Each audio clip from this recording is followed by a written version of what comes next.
Hi, welcome back. Thank you for joining me again. Today we're going to talk about compulsory voting. So, why do we have compulsory voting in Australia? Why do we have to vote? And is this a good thing or a bad thing? Australia is very unique in the world in that we're one of the few countries that actually has compulsory voting. So, there are about 26 countries in the world that have compulsory voting.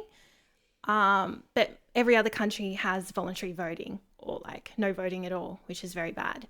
So Britain, US, UK, New Zealand, they are all countries that have voluntary voting. So they're very similar to our country in lots of ways, but not in this way. But Australia is still even more unique in being one of the only countries that has compulsory voting, in that we are actually one of the only countries that enforces the compulsory voting. So you get a fine if you don't vote in Australia and you're on the electoral roll. Okay, so why do we even have compulsory voting? So it was introduced into Australia after World War I when the voter turnout became really low. So the government introduced it to increase the voter turnout, and it did work. So since then, we have a really high voter turnout. So we have about 90% voter turnout, which is really good. So compare this to other countries. So the US, in their 2024 election that elected Donald Trump, they had 65% voter turnout. The UK, in its most recent elections, has had really low voter turnout, so like as low as 52%. Let's talk about whether we think this is a good thing or a bad thing. Okay, so one of the reasons why I think it's a good thing is because people who would find it hard to go and access voting, such as the elderly, disabled people, people who are really ill, people from non-English speaking backgrounds, they might have a lot of trouble accessing voting, but because it's compulsory, the government has to provide them with access. So I think it's a good thing in that sense. Okay, so another positive that I think is that with high voter turnout, there's a good chance that people are going to be more satisfied with the outcome of the election. So I think it increases satisfaction with who we have representing us, and therefore satisfaction with our democracy overall. So that's a positive. Okay, so when it's a bad thing when you have plans for the weekend on voting day, or God forbid, you plan your wedding unknowingly for an election day. So this is when it's a bad thing, because obviously it's really inconvenient. But we do have postal voting, and we have early voting centres that are open where you can go and vote ahead of time. I have two children that are away at university, and they're able to do the postal voting. So these kind of things do make it more convenient for you, where you don't have to vote on that actual Saturday.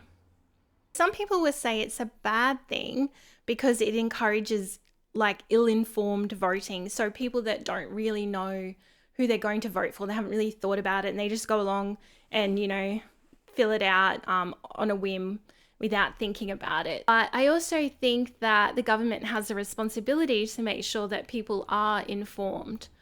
So I have a previous video where I spoke about it not really being taught in schools the way it should be. So I think that could change.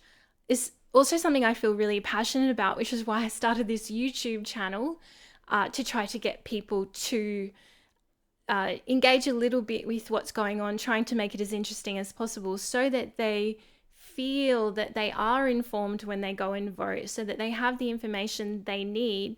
So I think there are things that could make it easier for people to be informed. Another negative is that we shouldn't force people to do something that they don't want to do. If you really don't want to go and vote, should you be made to do this? The positive of this is that we don't have to spend a lot of money, taxpayer money, your money, to go and get people to vote. Because it's compulsory, that's just a given. So in countries like America especially, they spend so much money, like millions and millions and millions of dollars, just to get people to go out and vote. So at least in Australia, we don't have to do that. So that's like a little bit of a cost saving. Also, imagine all the extra ads we would be getting at this time of the year when there's an election campaign happening. We'd be getting all the party ads plus all the go out and vote ads. So at least it cuts that out as well. Finally, the biggest negative, I think, is that people feel that there is just not someone who they want to vote for. So they're being forced to choose from the available candidates and they don't really feel compelled to vote for any of them. But because they have to vote, they kind of have to choose one. So I think this is the biggest negative. But I think what this comes down to is not a problem with compulsory voting. It's a problem with how many people are able to stand and run for election.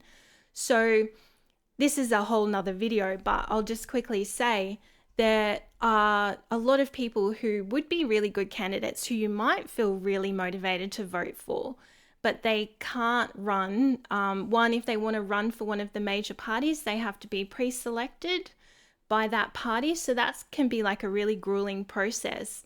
And the parties are going to choose someone who they think is going to win them the seats so that they can form government. But there might be some really good candidates that didn't get through that pre-selection process who you'll never hear about just because they couldn't win the support of their party, even though they might have won the support of people if they had have been pre-selected to run for election. There's some really serious financial barriers. So some independents have spent literally millions to run. Some independents need the backing of like multimillionaires to be able to run.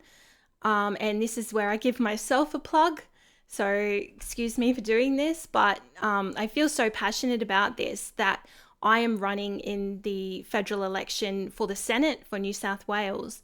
And I'm doing this, number one, I would really like to serve my people, but also I think the financial barriers to running are just ridiculous. And I feel resentful that we're in a democracy and you have to be really rich to run for election. So I'm trying to do it as a total independent, 100% independent. I'm funding it myself, but in saying that, I don't have a lot of money.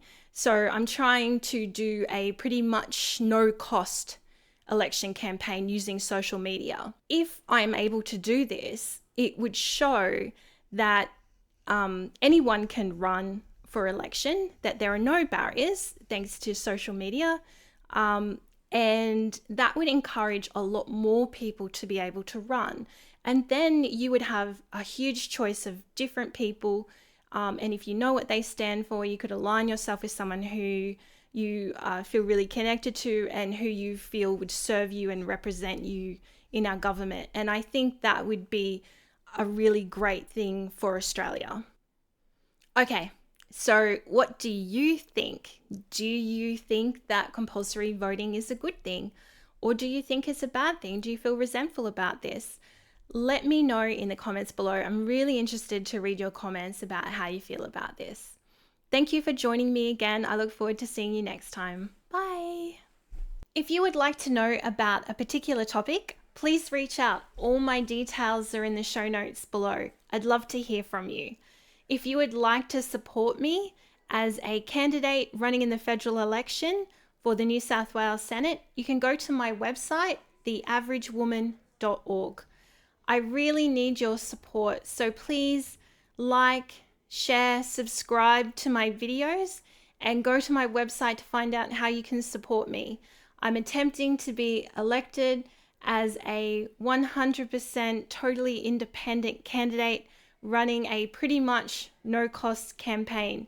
So if you want to show that an average Australian can really get elected to federal parliament, then please jump on board. Thank you for joining me. Bye for now.